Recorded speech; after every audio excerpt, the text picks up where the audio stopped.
के बेटे की लाश को उठाते हैं और एक ही कब्र बनाई है बस इमाम ने करबला में, वो हजरत अली असगर की है।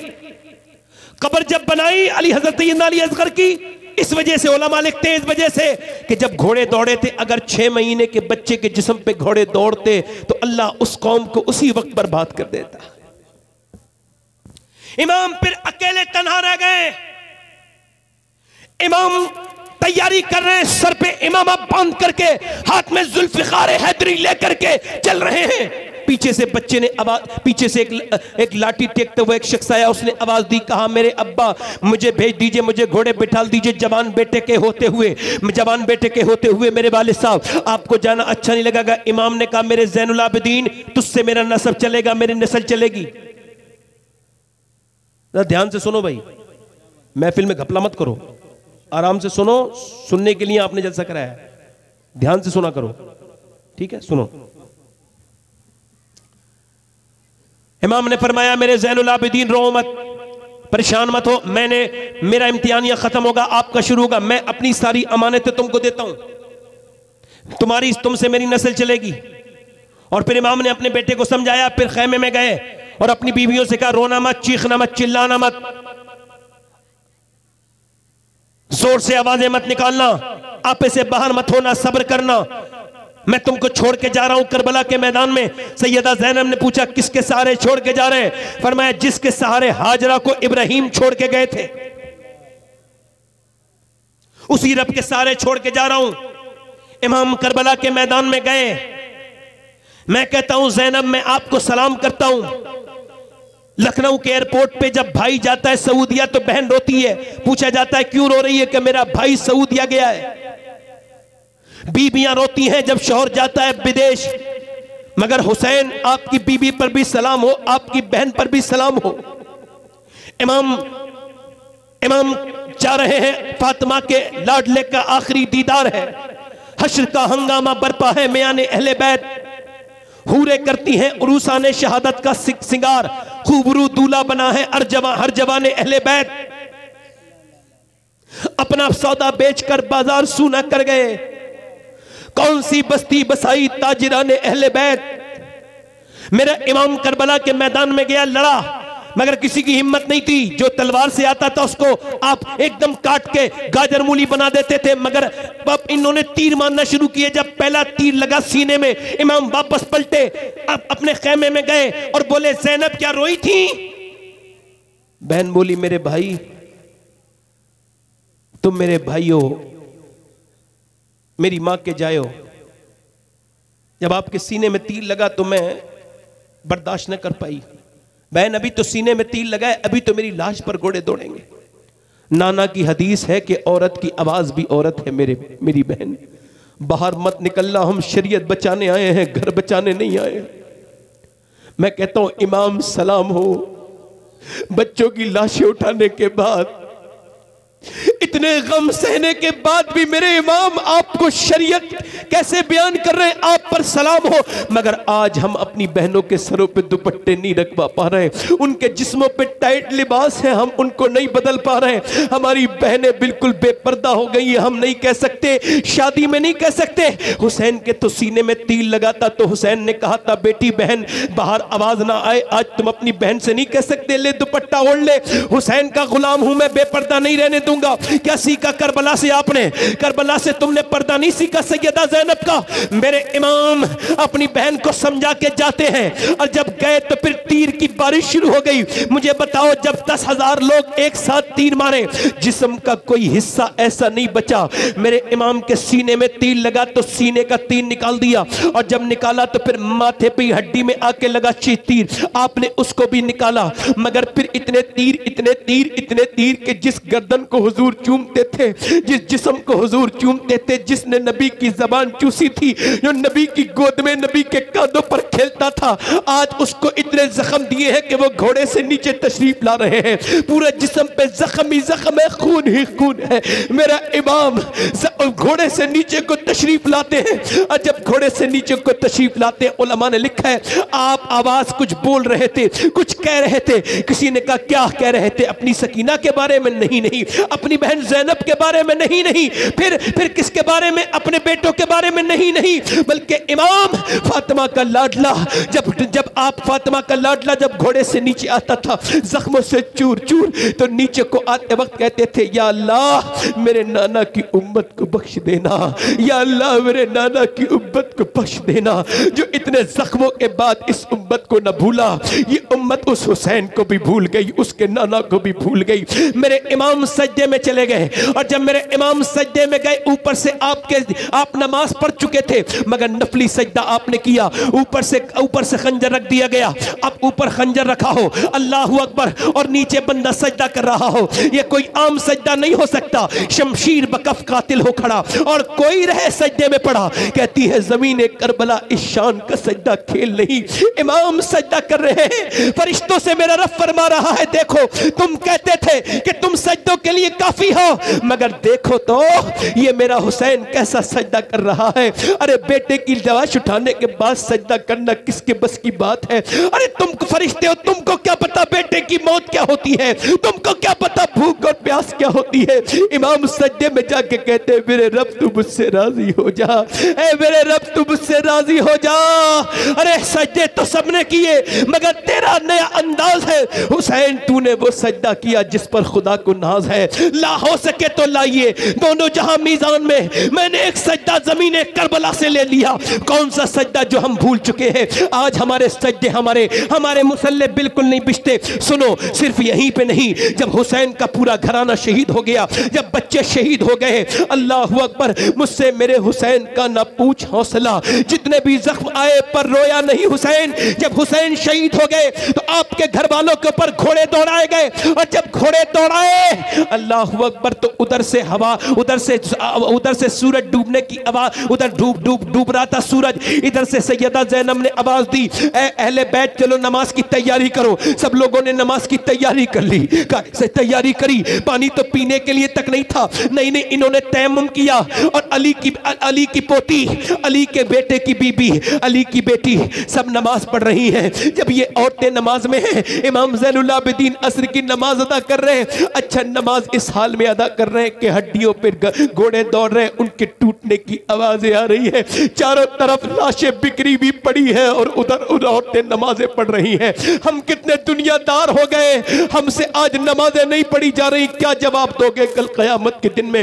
हुसैन इब्ने अली को, उनके नाना को, अपने रब को क्या जवाब दोगे? तुम पंखों में नमाज नहीं पढ़ पा रहे हो। ऐ लोगों, तुमने करबला से क्या सीखा? यजीद फासिक था, वो क्या करता था? शराब पीता था। आज जो शराब पीता है उसको सोचना नहीं चाहिए, और वो जो बदकारियां करते हैं लड़के नौजवान, उनको नहीं सोचना चाहिए। ऐ लोगों, आओ अपने रब से कहें कि रब हमको माफ कर दे, वो माफ करने वाला मेहरबान है। हुसैन का सदका मांग के कहो, ऐ अल्लाह हुसैन के सदके से माफ कर दे, अहले बैत के सदके से माफ कर दे, सहाबा इकराम के सदके से माफ कर दे। मालिक बड़े गुनहगार है। हम तन्हाई के चोर हैं, चोर। नौजवानों, मोबाइलों में तुम्हारे लॉक लग जरूर गए हैं, मगर तुम्हारे गुनाह अल्लाह से नहीं छुपे हैं। मैंने अपने हाथों से कितने लोगों को दफन कर दिया, मैं आपको सही बता रहा हूं, सही बता रहा हूं। पोस्टमार्टम हाउस पे जाके देखो, कभी कभी पहले तो शराबे पी के चीरते थे, अब तो इंसान को चीरने वाला ग्लैंडर आ गया है। लाशें पड़ी होती हैं बड़े बड़े तकब्बुर करने वालों की। कोई एक मौलाना साहब कह रहे थे कि मैं एक मौलाना की पोस्टमार्टम के वक्त था, तो कहते हैं उनका एक्सीडेंट हो गया था, कहते हैं उनके पोस्टमार्टम मुझे कैमरे में दिखाया जा रहा था, कहते ऐसे चीर रहे थे जैसे पूरे जिस्म को चीर दिया गया, सर को अलग कर दिया गया। और टांके कैसे लगाते हैं? वो भी टांके लगाते हैं, कैसे लगाते हैं? अल्लाहू अकबर, वो उनके पास प्लास्टिक की वो होती है तागा, प्लास्टिक की जो है वो रस्सी होती है, उसको ऐसे लगाते हैं जैसे जानवर को भी क्या सीता है, आदमी बोरी को भी ऐसे सीते हैं। हालांकि मेरे हुजूर फरमाते हैं, मुर्दे का जब हाथ पकड़ता है ना गस्साल, मुर्दा कहता आराम से उठा, तेरे उठाने से बड़ी तकलीफ होती है। जब मैं पोस्टमार्टम के बारे में सोचता हूं और जब पोस्टमार्टम हाउस जाके देखता हूं तो बस यही दुआ करता हूं, ऐ अल्लाह दिन रात सफर में रहता हूं, पोस्टमार्टम वाली मौत से बचा लेना मेरे परवरदिगार, पोस्टमार्टम वाली मौत से बचा के अपनी रहमत वाली मौत देना। ना मौत आएगी तो ना अमीर को छोड़े ना गरीब को छोड़े, ना बादशाह को छोड़े ना अमीर को छोड़े, ना आलिम को छोड़े ना जाहिल को छोड़े, ना गनी को छोड़े ना फकीर को छोड़े। याद रखो मौत ना औरत को छोड़े ना मर्द को छोड़े, मौत आकर के रहेगी मेरे दोस्तों, तौबा कर लो। आओ नौजवानों अपने रब से कहो, रब के माफ कर दे, हम बड़े गुनहगार हैं, बड़े बदकार हैं। मूसा अलैहिस्सलाम की कौम में एक औरत थी, बनी इसराइल में उलमा ने लिखा है, वो हर रात एक नए वो औरत इतनी खूबसूरत थी कि उसने पूरे इलाके के लोगों को अपने दरवाजे पे बुला लिया था। बड़े पैसे लेती थी, उसने बड़ा महल बना रखा था, ऐसा अल्लाह ने उसको हुस्न दिया था जिसे देख ली थी उसका दीवाना हो जाता था। एक दिन एक नेक आदमी गुजर के जा रहा था, वो अपने सुबह को बैठती थी दिन में और पूरे दिन तो लिखती थी, ग्राहकों से टाइम देती थी, फला दिन आना फला दिन आना, और पैसे लेती थी बहुत भारी। उसे देखा एक नेक आदमी ने, उसकी आंखें उस पर पड़ी। मुझे दिलफिसानी शेख सरिंदी कहते हैं कि जिना की शुरुआत आंखों से होती है, आंखें देखती हैं, दिल पसंद करता है और शर्मगाह इस फेले बद को कर जाती है। और तवज्जो करो, वो कहता है नेक आदमी 40 दिन जब एक महीने लगातार कहता रहा, अल्लाह उस औरत का ख्याल मेरे दिल से निकल जाए, मगर नहीं निकला। एक दिन उसने सारे दौलत अपनी बेची और उस औरत के पास बोला, ये पैसे ले, बता कौन से दिन आना है। उसने कहा फला दिन आना है। ये उसके पास गया, उसी दिन ये कमरे में बैठी थी, इतर लगाए दुल्हन बने, इसके करीब जाके बोला मैं तेरे लिए सब कुछ बेच के आया हूं। करीब बैठा, बात की, बात करते करते जब इसने उसके हाथ लगाना चाहा अकेले तन्हाई में उस लड़की के, उस औरत के, तो इसका हाथ कांपने लगा।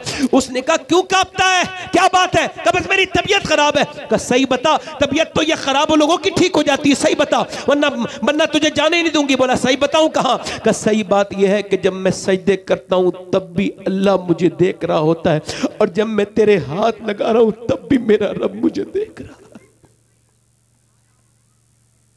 ये कह के चला गया। वो बोली मालिक एक दिन आया तो हाथ नहीं लगाया, मैं तो पूरी जिंदगी की गुनहगार हूं। इसके दिल में तौबा का बीज बो गया। यानी आंसू किसी के होते हैं और दिल किसी का धुल जाता है। किसी ने कहा मूसा के पास चली जा। फाहिशा औरत मूसा के पास गई, महफिल में तकरीर कर रहे थे मूसा। किसी ने कहा मूसा अलैहि सलाम फला औरत आपसे मिलने चाहती है। आपने नाम सुनते ही फरमाया भगाओ, मुझसे क्या मिलने आई है वो। इतने लोगों में नाम ले दिया उसका। वो गई औरत, दरवाजा बंद करके रोने लगी, बहुत रोई, कहने लगी मालिक अगर मेरे गुनाहों की हद नहीं है तो तेरे कर्म की भी कोई हद नहीं है। देख मुझे मूसा ने तो निकाल दिया, मगर तू निकालेगा तो कहां जाऊंगी। जमी भी खुदा की, जमा भी खुदा का, मकीनो मकान ला मकान भी खुदा का, गुनाहगार बंदे कहां जा सकेंगे खुदा की खुदाई से बाहर निकल के रो के बोली मालिक अगर मेरे जैसा गुनहगार कोई नहीं तो तेरे गुनाहों की, मेरे अगर गुनाहों की हद कोई नहीं तो तेरे कर्म की हद कोई नहीं। ऐ मेरे मालिक मेरे जैसी गुनहगार कोई नहीं तो तेरे जैसा कर्म करने वाला रहीम और करीम कोई नहीं है। अल्लाह मुझे माफ कर दे, मैं तुझसे तौबा करती हूँ। इतना रोई कि दरवाजा धक धक होने लगा। कहने लगी इसका दरवाजा उधर धक धक हुआ, इसका दिल धक धक होने लगा। कहने लगी मालिक दरवाजा नहीं खोलूंगी। उसने कहा दरवाजा नहीं खोलूंगी। फिर उसके बाद दरवाजा जोर से किसी ने खटखटाया, ये नहीं खोला। उसने धक्के दिए ना, ये डर गई कहीं तोड़ ना दे। जब इसने दरवाजा खोला सामने मूसा अलैहिस्सलाम खड़े थे। इसने कहा आप क्यों आ गए? आपने तो मुझे भगा दिया था।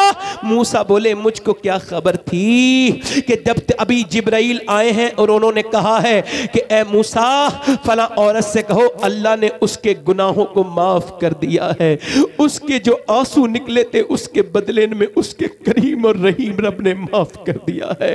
वो कह लगी एक बार में माफ कर दिया? हाँ वो इतना ही करीम है, सारी जिंदगी के गुनाह एक दो आंसुओं से माफ कर देता है। ए मेरे दोस्तों तुम्हें यह कब्र में डालाएगी दुनिया, तौबा कर लो, कोई किसी का नहीं हुआ है।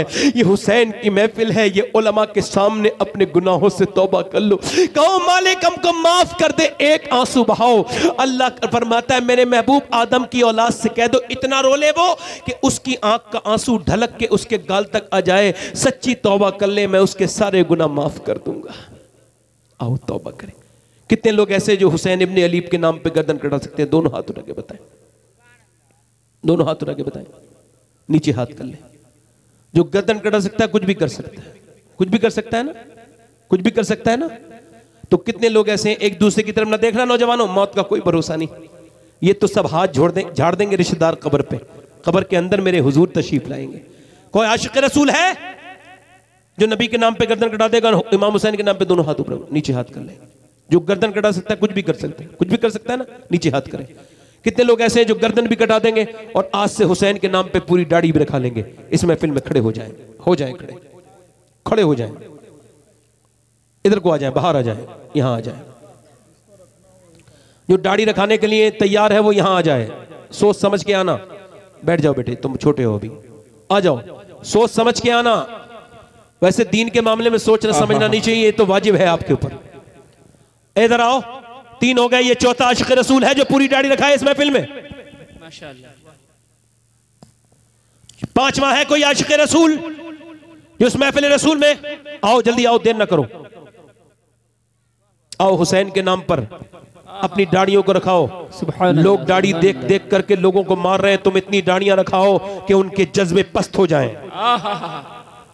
और कोई आशिक रसूल है हुसैन का चाहने वाला जो इस महफिल में खड़े होकर कहे, अब तक रिया था सभी के लिए, दौलत के लिए, माल के लिए, बीवी बच्चों को दिखाने के लिए, लोगों के लिए, फैशन के लिए, मगर अब जीऊंगा नबी के लिए, जो कि ताजुश शरिया कह के गए हैं। जिंदगी ये नहीं है सभी के लिए, जिंदगी है नबी की, नबी के लिए। है कोई आशिक रसूल और इस महफिल रसूल में? 1 2 3 4 5 6। कोई और आशिक रसूल है इस महफिल रसूल में जो दाढ़ी रखा है? पीछे से आगे से कोई नौजवान?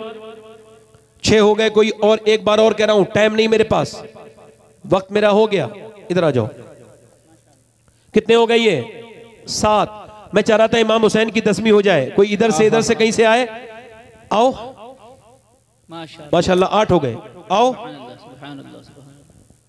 9 हो गए। आ जाओ, पूरी दाढ़ी कर लेना, आ जाओ। देखो दाढ़ी पूरी एक मुश्त, कितनी? एक मुश्त होनी चाहिए लटकी हुई इंशाल्लाह है। आ जाओ, आ जाओ, आ जाओ, आप आ जाओ। माशाल्लाह आपने हिम्मत की है तो आइए, आइए, अल्लाह मुबारक करे आपको। कहो अल्लाह ताला इन लोगों की उम्र में बरकत अता फरमाए, कहो आमीन। एक रह गया बस, इमाम हुसैन की 10वीं करने वाला नौजवान। वो कौन बनेगा जो इमाम हुसैन की 10वीं करेगा? और यार कोई किसी का काम नहीं आता, अल्लाह उसके रसूल के कानून से मुंह मत मोड़ो। कोई दाढ़ी वाला है? कोई 10वां आशिक रसूल, सुन्नत रसूल वाला 10वां? कितने हो गए ये? 9 हो गए। आ जाओ, आ जाओ, आ जाओ, आ जाओ, मुबारक माशाल्लाह। आइए, 10वीं हो गई। 11वीं वाले भी आ जाओ, गौस पाक की 11वीं वाले, सुभान अल्लाह। और 11वीं वाला भी आ रहा है, सुभान अल्लाह। आ जाओ, आ जाओ, जरा जोर से बोलो सुभान अल्लाह, माशाअल्लाह, माशाअल्लाह। आइए, तशरीफ लाइए। कितने हो गए बोलो? कितने हो गए बोलो? कितने हो गए? 11 हो गए। जरा 11 लोग हाथ उठा लो ऊपर को, मेरे साथ को इंशाअल्लाह वादा करते हैं इन उलमाए इकराम को गवाह बनाकर, आज के बाद ना दाढ़ी कटेगी ना मुड़ेगी इंशाअल्लाह, है पूरी रखाएंगे इंशाअल्लाह। अल्लाह ताला आपको इस्तिकामत अता फरमाए। बैठ जाएं इंशाअल्लाह। नमाज हुजूर की आंखों की ठंडक है। आज से इंशाअल्लाह करबला का पैगाम नमाज है। दोनों हाथ उठा के बोलो इंशाअल्लाह नमाज पढ़ेंगे। दोनों शुरू करोगे नमाज इंशाअल्लाह, दिल से कहो इंशाअल्लाह नमाज पढ़ोगे इंशाअल्लाह। अपनी बहन बेटी को पर्दा कराएंगे इंशाअल्लाह।